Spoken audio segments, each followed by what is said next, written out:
Hello guys, ఎలా ఉన్నారు అందరూ? నేనైతే చాలా బాగున్నాను. సో అమ్మ వాళ్ళ ఇంటికి వెళ్తున్నామంటే ఎవరికైనా హ్యాపీగా ఉంటుంది. సో నేను కూడా అదే సిచ్యువేషన్లో ఉన్నాను. చాలా డేస్ తర్వాత అమ్మ వాళ్ళ ఇంటికి అయితే వెళ్తున్నాము.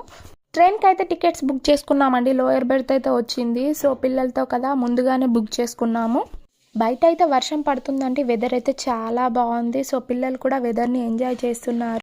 మార్నింగ్ టైం అవ్వడంతో టిఫిన్ అయితే చేసేసామండి. సో టీ ఎప్పుడు వస్తుందా అని చెప్పేసి వెయిట్ చేస్తున్నాము. సో టీ అయితే రానే వచ్చేసింది. అందరం కూడా టీ తీసేసుకున్నాము. సో ట్రైన్లో టీ బాగుంటుందా లేదా అని చెప్పేసి ఆల్రెడీ మాకు తెలుసు. బట్ ఏంటంటే ఆ వెదర్కి టీ తాగాలనిపించింది. సో అందుకని చెప్పేసి అందరం అయితే టీ తీసేసుకున్నాము. టేస్ట్ కూడా బాగుందండి. బస్ జర్నీ కంటే ట్రైన్ జర్నీ అయితే చాలా బాగా అనిపిస్తుంది అండి నాకైతే. ఫైనల్లీ ఆటోలో ఇంటికైతే వచ్చేసామండి. సో వచ్చి రాగానే మా చిన్నోని మా మమ్మీకి ఇచ్చేసి నేనైతే హ్యాపీగా పడుకున్నానండి. సో వీడియో కనుక నచ్చినట్టయితే please like, share and subscribe to my channel. Thank you.